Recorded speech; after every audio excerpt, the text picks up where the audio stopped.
है फ्रेंड्स।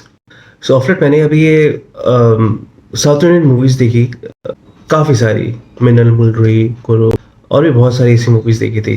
पुष्पा। इसी तहत मैंने अभी रिसेंटली नेटफ्लिक्स पे एक थंबनेल देखा मैंने मूवीज़ का, एक मूवी का, श्याम सिंघा रॉय।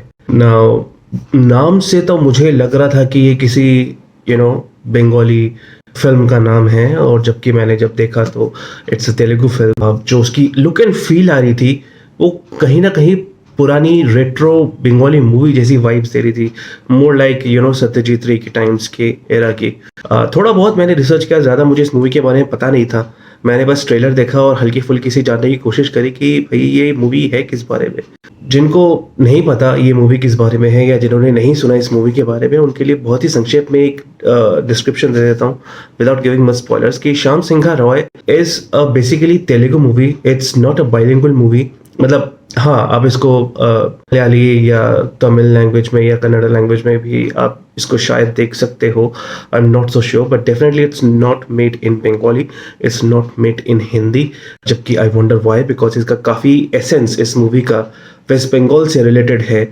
और मुझे ऐसा लगता है कि अगर इसको बंगाली लैंग्वेज में भी रिलीज़ किया जाता तो एक वाइडर रीच होता इज़ डेफिनेटली।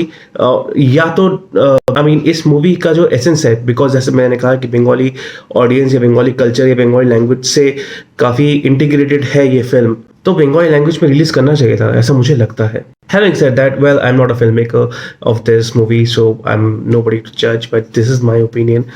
मेरे ख्याल से हिंदी या कम से कम बंगाली लैंग्वेज में तो इसको रिलीज़ करना ही चाहिए था, so that even the Bengali folks who are curious about this movie would love to watch it. And anyway, जो नहीं हुआ सो नहीं हुआ, but जो है उस मूवी के बारे में वो बात करते हैं।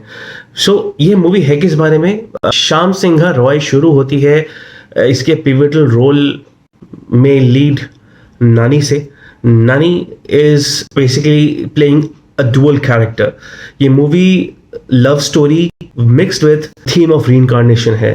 Now when I say love story and reincarnation, पुनर्जन्म की कहानी, ये हमने इंडियन फिल्म इंडस्ट्री में, when I say Indian film industry, I do not just mean Bollywood but even regional film industry में भी बहुत देखा है। और आज से नहीं, पता नहीं कितने सालों से, कितने डिकेड से हम ये पुनर्जन्म का मसाला देखते आ रहे हैं। और लव स्टोरी तो इनफैक्ट 90s के एरा में या 2000 के एरा में बहुत बहुत बहुत पॉपुलर थी। बहुत सारी मूवीज़ बनी लव स्टोरी के अराउंड। नाउ व्हाट्स न्यू, क्योंकि love story and reincarnation theme दोनों ही काफ़ी स्टेल टॉपिक है। इस पे क्या बनाया जा सकता है? Now I am not against love story और the concept of reincarnation as a story as such, because ये एक जॉनरा है, और हम अगर किसी भी जॉनरा को एक नए तरीके से प्रेजेंट करना चाहे, नया स्टोरी दिखाना चाहे, तो ज़रूर दिखा सकते हैं। और हो सकता है वो एंटरटेनिंग भी हो। तो या ये लव स्टोरी है, ये रीइंकार्नेटेड थीम पे बेस्ड है, और हल्की फुल्की सी यहाँ पे कोर्ट रूम ड्रामा भी है। मैं नहीं बोलूँगा entirely the movie is a court room drama, लेकिन हाँ, इस मूवी में कोर्ट रूम ड्रामा का एक हल्का सा थीम, हल्का सा एसेंस है, ऐसा आप कह सकते हो टुवर्ड्स द एंड। ये मूवी जैसे मैंने कहा रीइंकार्नेशन है, किस तरह से है मैं वो सोच रहा हूँ कैसे बताऊँ विदाउट गिविंग माय स्पॉयलर्स। तो होता ही है कि जो हमारे हीरो हैं प्लेड बाय नानी, उनका नाम है वासु यहाँ पे प्रेजेंट जनरेशन में। Vasu is a short time film maker.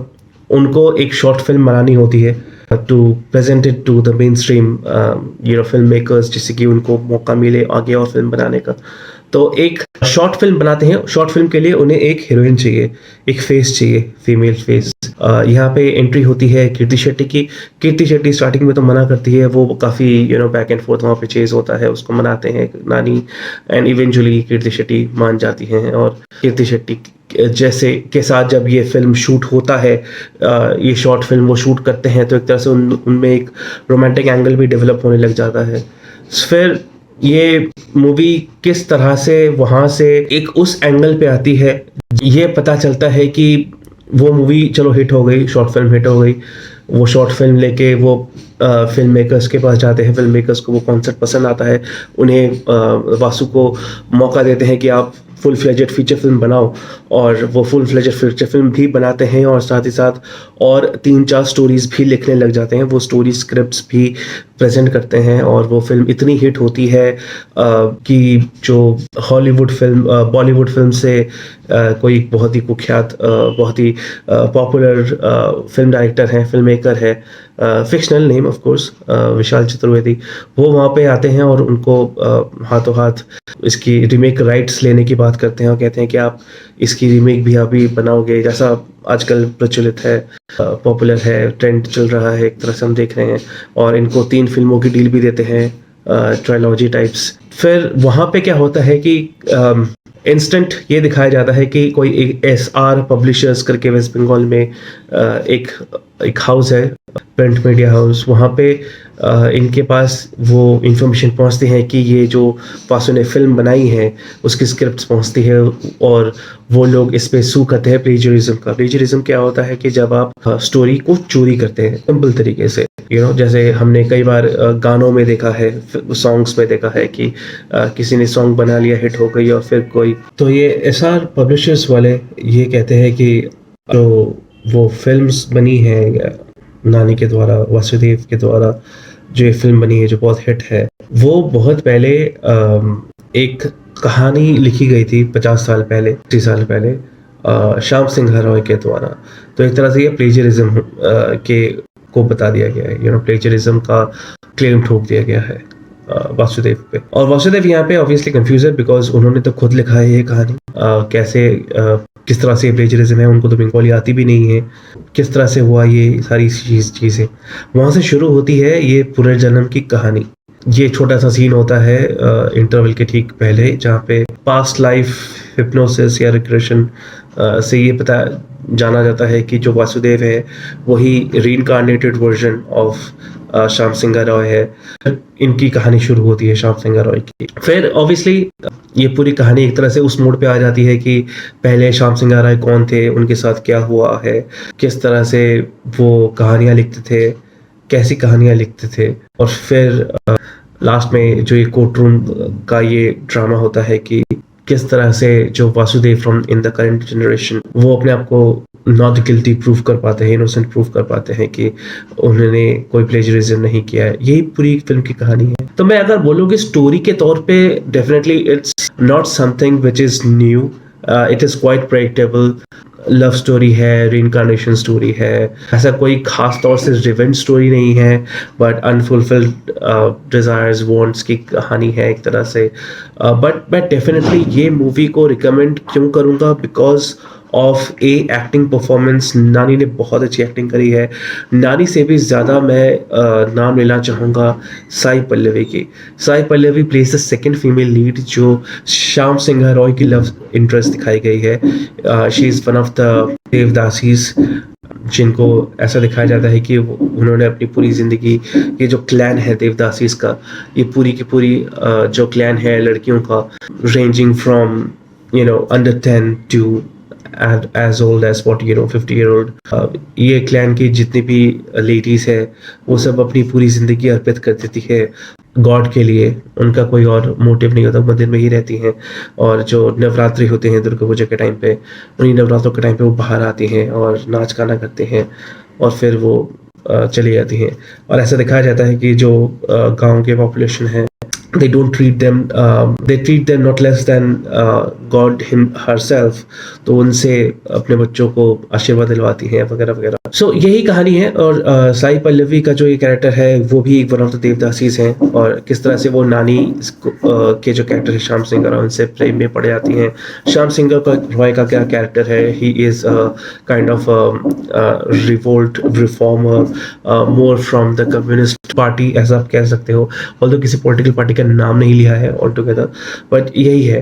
But मैं ये बोलूँगा कि अगेन जैसा मैंने कहा, एक्टिंग परफॉर्मेंस के लिए, सिनेमाटोग्राफी के लिए, डायरेक्शन के लिए, विजुअल पर्सपेक्टिव से ये मूवी मस्ट वॉच है डेफिनेटली। मतलब एक सीन, खास तौर से जब श्याम सिंह रॉय की एंट्री होती है और जब श्याम सिंह रॉय की पूरी कहानी को ऑलमोस्ट आधे घंटे 40 मिनट में 45 मिनट्स में दिखाया जाता है, वो पूरी की पूरी जो कहानी है, पूरी इनकी जो जर्नी है, खास तौर से श्याम सिंह रॉय की, not the other current generation, वो बहुत ब्यूटीफुली दिखाया गया है। मतलब it looks like a painting. एक scene looks like a painting. Sai Pallavi is a great dancer.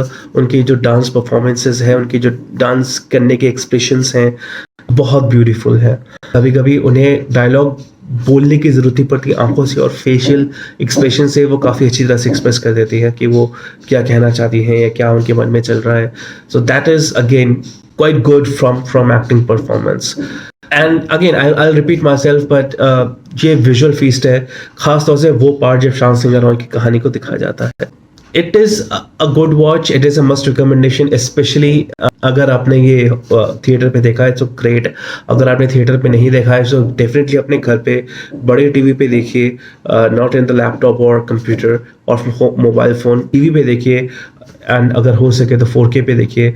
It looks really grander, it looks really beautiful when you see it on the big screen. आप मुझे बताइए कि आपको ये फिल्म कैसी लगी. I am sure you will love the way West Bengal has been painted, not just shown. It does looks like painting in almost all the scene, from the Howrah Bridge to the streets of Kolkata to even the action scenes. Everything looks beautiful, realistic, and convincing. I would give Shyam Singh Roy a 3.5 out of 5, and that's totally due to Nani's acting, Sai Pallavi, the direction, cinematography, costume, the overall feel, the overall background music itself. I don't know Telugu, लेकिन मैं उस music से awe inspired हो गया था. That's the power of music, I guess. So, yeah, go ahead and watch it. I'll give it a 4 out of 5. It's a good watch, even if it's predictable, even if the concept, the theme is quite stale. You will love it. You will love to watch it. You will love to experience it. Let me know आपको श्याम सिंह रॉय कैसी लगी. Write it in the comments below. And of course, if you resonate with whatever I'm saying, please press like and मेरा face पहली बार देख रहे हो तो subscribe कीजिएगा, बेल आइकन जरूर दबाइए सो दैट मैं जब भी कोई वीडियो अपलोड करूँ आपके स्क्रीन पे आ जाऊँ. Feel free to recommend me और कौन सी मूवीज के बारे में आप मेरे से बात करना चाहोगे. Take care now, bye.